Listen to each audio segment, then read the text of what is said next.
There has never been a more important time to move in a vegan direction. Whether you're ready to start, restart, or re-energize your vegan or plant-based practice, this podcast is for you.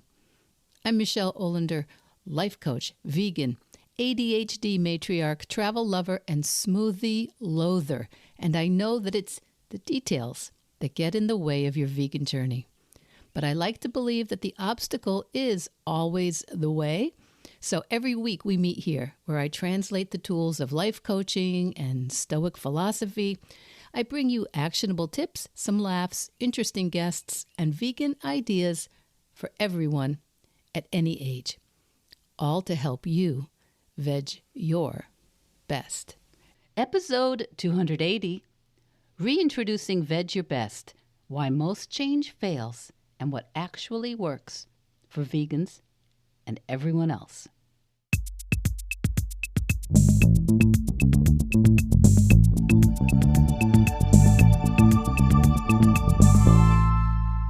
Hi, my Veg Your Besties, it's Michele.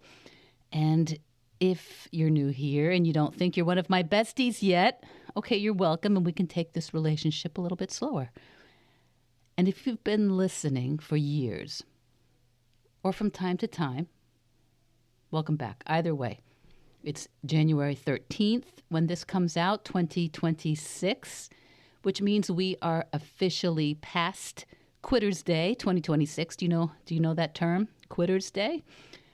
Okay, it's not a real holiday. It's no one gets the day off. But it is what they call the unofficial point in January, usually the second Friday in January, when fitness apps like Strava start to see people falling off.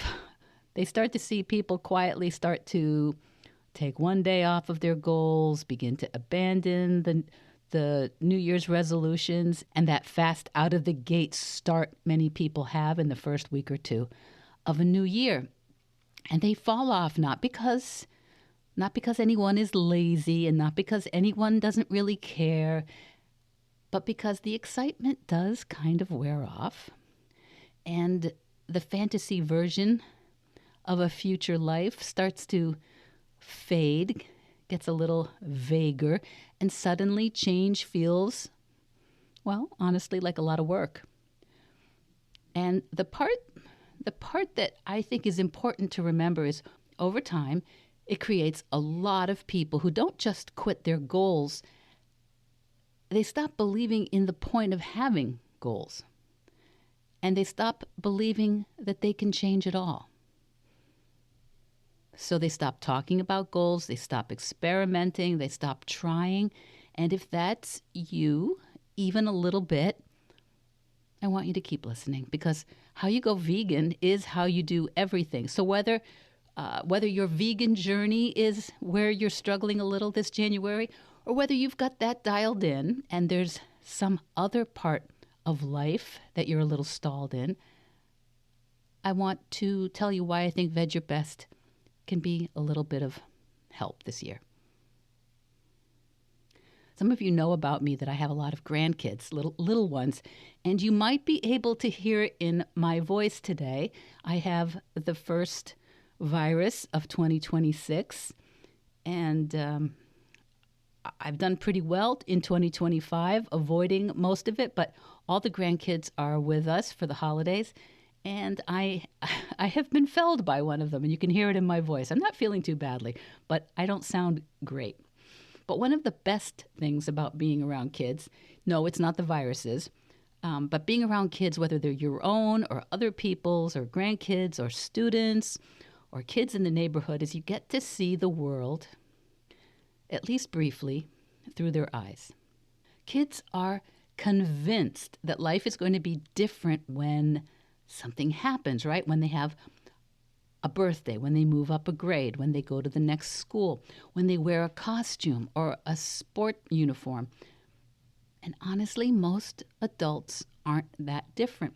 We think life's going to change when we get that right job or we meet that right partner. We get the right purse or the car or the apartment, when we, get that big break or the recognition. We tune into big moments moments that we think divide the world from before and then after.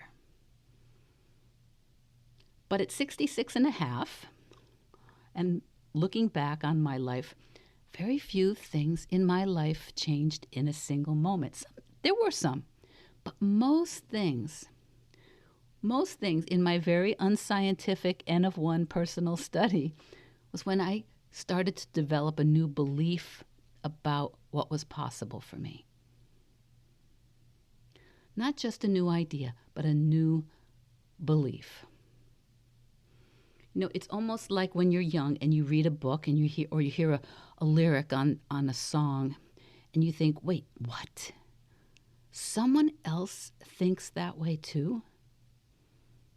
That moment when you realize you're not alone, there's something universal there that you're connected to, and that a different way of living must exist for you too. And that can quietly change the trajectory of your life.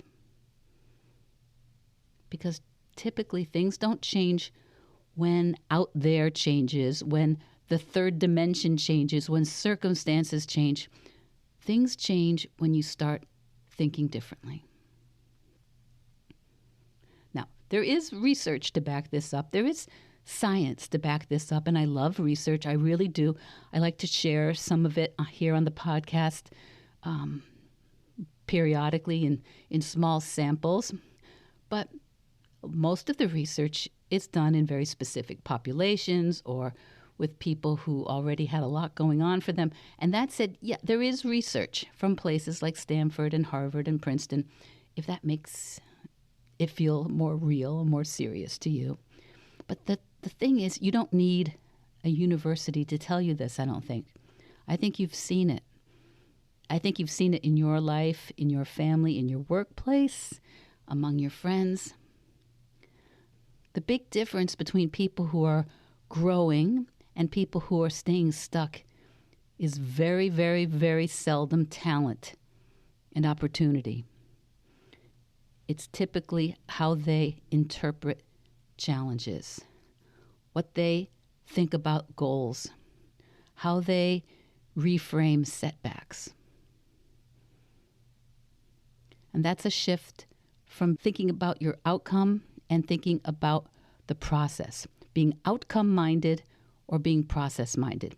That shift changes everything for most people, I think, because the outcome mindset is like a silent roadblock. It sounds like, okay, I'll feel proud when I hit such and such a goal.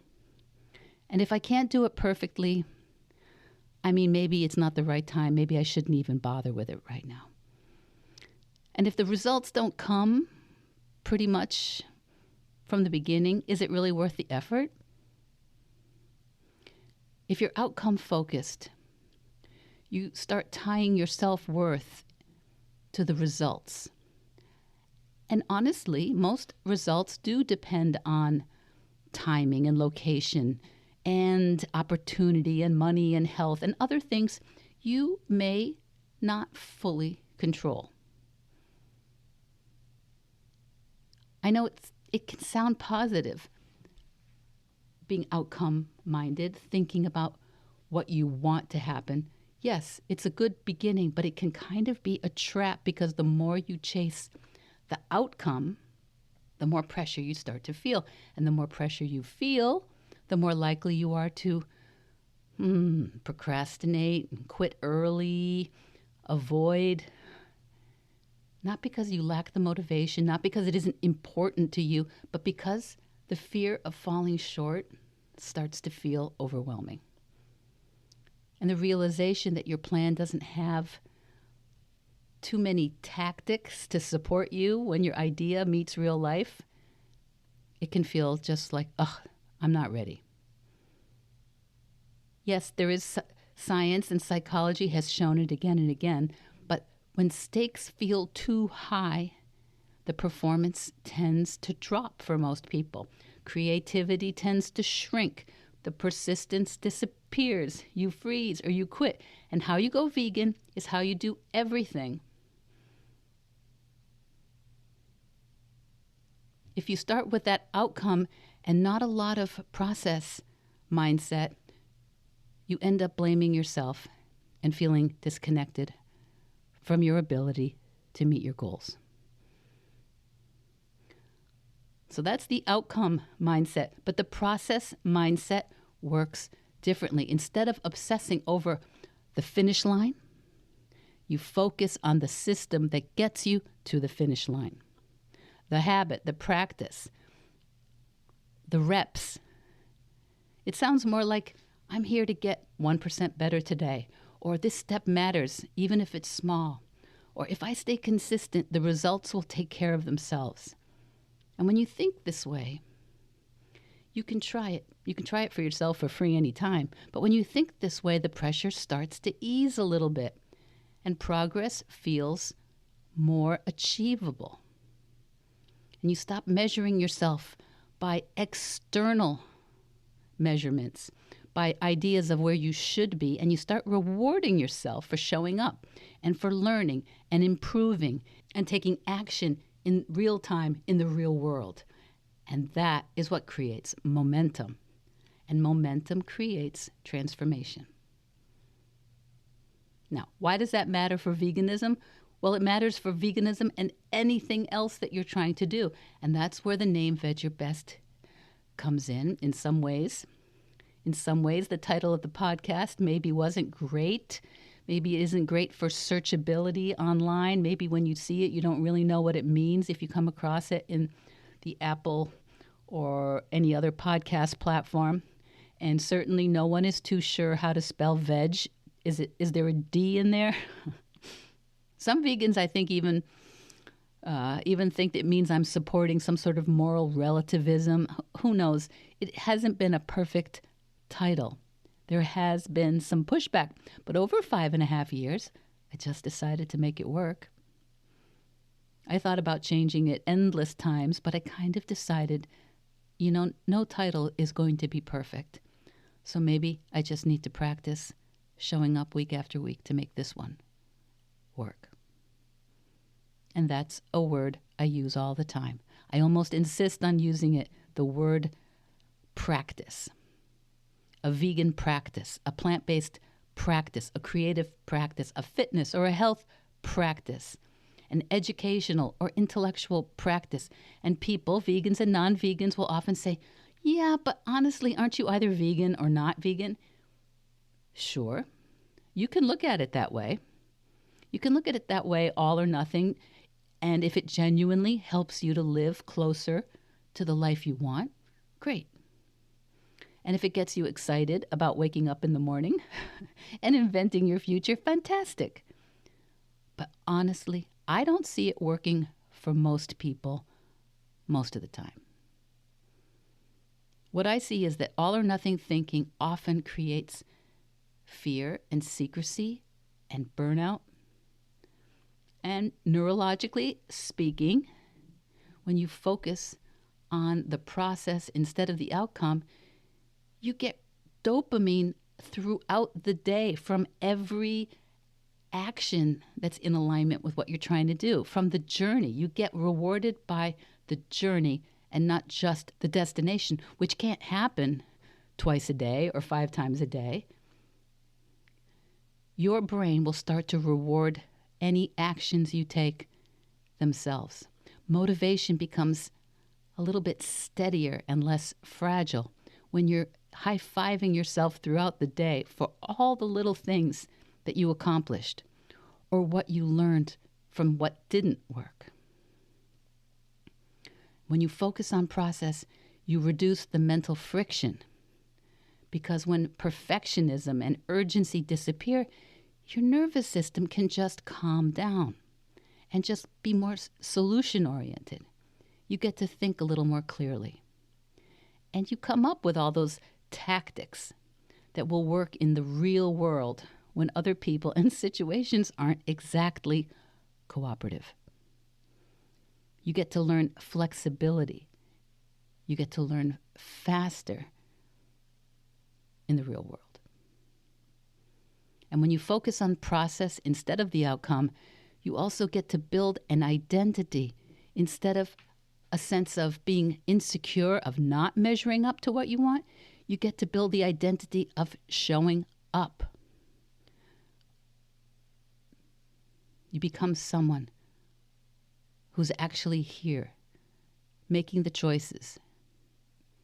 And confidence will grow from the evidence of you having joined the process, joined competing in the arena, not just from wishful thinking. Now, you don't need a full life overhaul. You only need to change how you measure progress. And I recommend that you start replacing results with systems.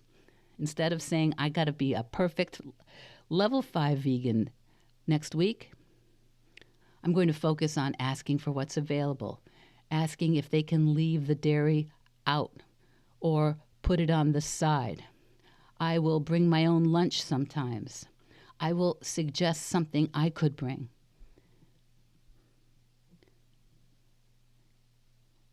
You start to track your own consistency, not your perfection. One imperfect action beats a perfect plan that never, ever happens. And you get to redefine failure. Failure isn't missing a goal. Failure is abandoning the goal, abandoning the process that might have gotten you there if you had just stuck with it. So your life does not actually change the moment you achieve a big result. Your life tends to change the moment you start committing to small steps over and over again that support the you want to be. And when you shift from outcome to process, things feel lighter. Goals feel reachable. Confidence grows more naturally, and progress becomes inevitable if you keep showing up for the practice.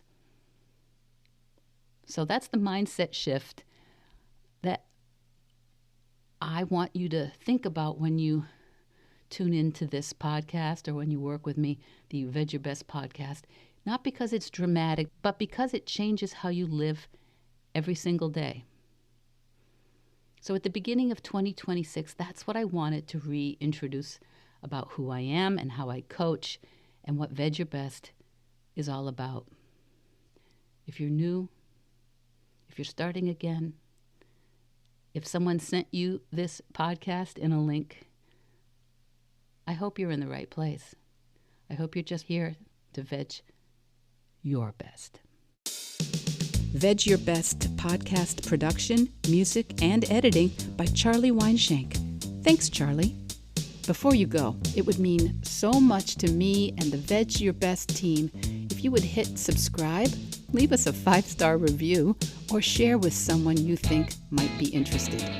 Something about algorithms, it helps bump us up a little in the rankings, and that's the best way to help others find the podcast and for us to find our audience. So, until next week, make it easy and veg your best.